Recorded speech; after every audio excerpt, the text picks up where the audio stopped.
नमस्ते दोस्तों। आज हम एक ऐसे विषय पर बात करने वाले हैं जो सच में आपके रोंगटे खड़े कर देगा। हम बात कर रहे हैं बियर ग्रिल्स की। उनकी जिंदगी हमारे लिए सिर्फ एक कहानी नहीं है, बल्कि एक मास्टर क्लास है, ये सीखने के लिए कि जब हालात पूरी तरह से आपके खिलाफ हों, तब भी कैसे अदम्य साहस से अपनी किस्मत को पलटा जा सकता है।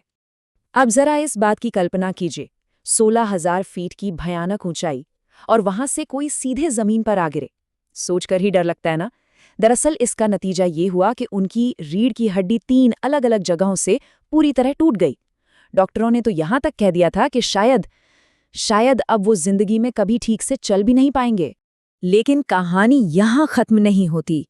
उस खौफनाक हादसे के ठीक 18 महीने बाद, जी हाँ, सिर्फ 18 महीने बाद, वही इंसान दुनिया की सबसे ऊंची और खतरनाक चोटी माउंट एवरेस्ट पर सीना ताने खड़ा था, उन सभी डॉक्टरों की चेतावनियों को धता बताते हुए जो कह रहे थे कि उनका नॉर्मल जीवन जीना लगभग नामुमकिन है। तो ये कोई हॉलीवुड फिल्म की स्क्रिप्ट नहीं है, ये बियर ग्रिल्स की एकदम सच्ची कहानी है। एक ऐसे इंसान की दास्तान जिसने बार बार मौत की आंखों में आंखें डाली और एक पक्के विनाश को एक ऐसी ऐतिहासिक जीत में बदल दिया जिसे दुनिया शायद ही कभी भुला पाएगी। अगर हम थोड़ा पीछे जाएं और इस सफ़र को शुरुआत से देखें, तो 1974 में इंग्लैंड में जन्म लेने के बाद से ही बचपन में पेड़ों पर चढ़ने और एडवेंचर के शौक ने सर्वाइवल की नींव रख दी थी। और फिर आया वो मनहूस दिन जब वो मिलिट्री जंप हुई। साल था 1996 और उम्र थी महज 22 साल। ब्रिटिश सेना की स्पेशल एयर सर्विस यानी एसएएस की एक बेहद खतरनाक ट्रेनिंग चल रही थी। तभी एक पैराशूट जंप के दौरान कुछ ऐसा हुआ जिसकी किसी ने सपने में भी उम्मीद नहीं की थी। पैराशूट ठीक से खुला ही नहीं और रस्सियां आपस में उलझ गईं। नतीजा, एक 22 साल का नौजवान बिना किसी कंट्रोल के आसमान से सीधे धरती की ओर तेजी से गिरने लगा। इसके बाद अस्पताल का वो बिस्तर और शरीर में असहनीय दर्द, हिलना तो दूर, बैठना भी मुश्किल था। लेकिन उसी वक्त एक बहुत बड़ा फैसला लिया गया। उस बेतहाशा दर्द को एक बहुत बड़े मकसद में बदल दिया गया। उन्होंने तय किया कि अगर ऊपर वाले ने मेरी जान बचाई है ना, तो पक्का ये कुछ बहुत बड़ा करने के लिए ही होगा। और यहीं पर हमें शारीरिक कमजोरी और एक फौलादी मानसिकता के बीच का असली अंतर समझ में आता है। जरा सोचिए, एक तरफ मेडिकल रिपोर्ट थी जो कह रही थी कि चलना भी किसी चमत्कार से कम नहीं होगा, और दूसरी तरफ उनकी नियति, जिसने सिर्फ 18 महीने के अंदर उन्हें दुनिया की सबसे ऊंची चोटी पर पहुंचा दिया। ये सिर्फ और सिर्फ कमजोर सोच और मजबूत सोच का फर्क है। ठीक है, अब जरा इस बात पर गहराई से आते हैं कि ये जो अटूट इच्छा शक्ति थी, ये आखिर उन लेजेंडरी सर्वाइवल तकनीकों में कैसे बदली। वही तकनीकें जिन्हें बाद में दुनिया ने सहारा के रेगिस्तान, अमेज़न के जंगलों और हिमालय की बर्फीली चोटियों पर देखा। ऐसी जगह जहां आपकी एक छोटी सी गलती का मतलब है सीधी मौत। देखिए, जब बात दुनिया के सबसे खतरनाक और जानलेवा माहौल में जिंदा रहने की आती है ना, तो आम सुख सुविधाओं को पूरी तरह से भूलना पड़ता है। जिंदा सांप खाना, पेड़ों की छाल से कीड़े और लार्वा निकालना, या फिर रेगिस्तान में पानी खत्म होने पर एक मरे हुए ऊंट के पेट से तरल पदार्थ पीना। सुनने में ये किसी भयानक सपने जैसा लगता है, मैं जानता हूं, लेकिन जिंदा रहने की जिद इंसान से ऐसे ही एक्सट्रीम कदम उठवाती है। तो यहाँ सबसे अहम बात यह है कि जब आपकी जिंदगी ही दांव पर लगी हो, तो सर्वाइव करने के लिए आपको घिनौनी और अजीबोगरीब चीजों के साथ भी समझौता करना पड़ता है। सर्वाइवल में घिन या नखरों की कोई जगह नहीं होती। अब इस एडेप्टेबिलिटी यानी हालात के हिसाब से ढल जाने की क्षमता का एक और जबरदस्त उदाहरण देखिए। एक रात जब तापमान -30 डिग्री सेल्सियस तक गिर गया, -30, एक ऐसा बर्फीला माहौल जहां बिना सही आश्रय के कोई भी इंसान कुछ ही घंटों में दम तोड़ दे। बिना किसी टेंट या सुरक्षित जगह के उस जमा देने वाली ठंड में जिंदा बचने के लिए बहुत ही सधी हुई प्रक्रिया की जरूरत थी।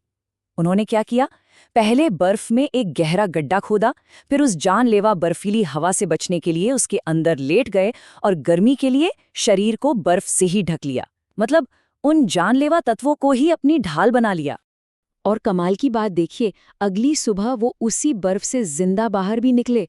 इससे एक बहुत बड़ी बात साबित होती है कि सच्चे सर्वाइवल के लिए हमेशा प्रकृति से लड़ना जरूरी नहीं है, बल्कि अक्सर उसके साथ तालमेल बिठाने और उसे समझने की जरूरत होती है।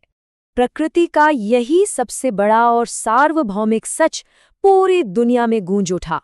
और इसी बात ने उनके शो को एक ऐसे मंच में बदल दिया जहां दुनिया की सबसे ताकतवर हस्तियों ने भी उस अनियंत्रित प्रकृति के सामने खुद को आजमाया। क्योंकि प्रकृति के सामने कोई वीआईपी नहीं होता। प्रकृति हर इंसान के साथ बिल्कुल एक जैसा व्यवहार करती है, चाहे वो अलास्का के बीहड़ और ग्लेशियर वाले इलाके में राष्ट्रपति बराक ओबामा का सैल्मन मछली पकड़ना और ग्लेशियर के पानी से बनी चाय पीना हो, या फिर उत्तराखंड के जिम कॉर्बेट नेशनल पार्क में बाघों से बचते हुए प्रधानमंत्री नरेंद्र मोदी का एक साधारण सी बांस की नाव में नदी पार करना हो।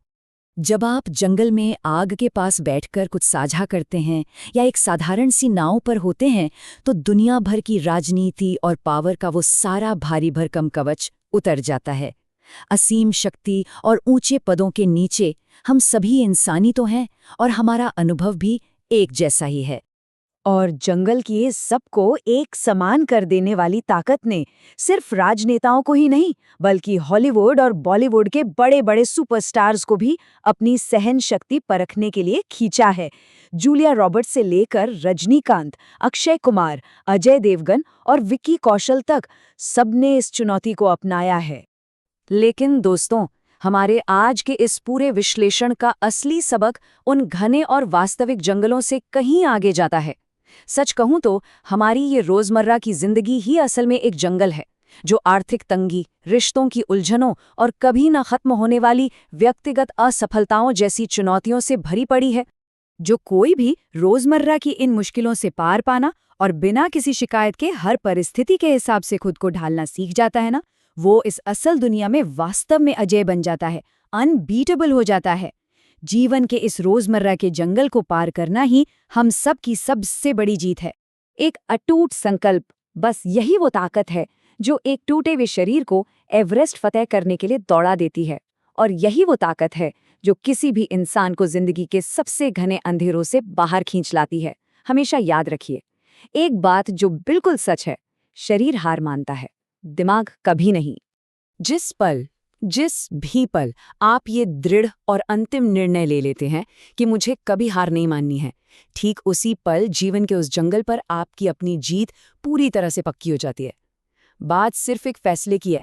तो अब जबकि हम ये जान चुके हैं कि अंततः शरीर नहीं बल्कि हमारा दिमाग ही नतीजों को तय करता है, तो एक बहुत ही अहम सवाल उठता है, आज आप अपने किस व्यक्तिगत जंगल को जीतने के लिए तैयार हैं?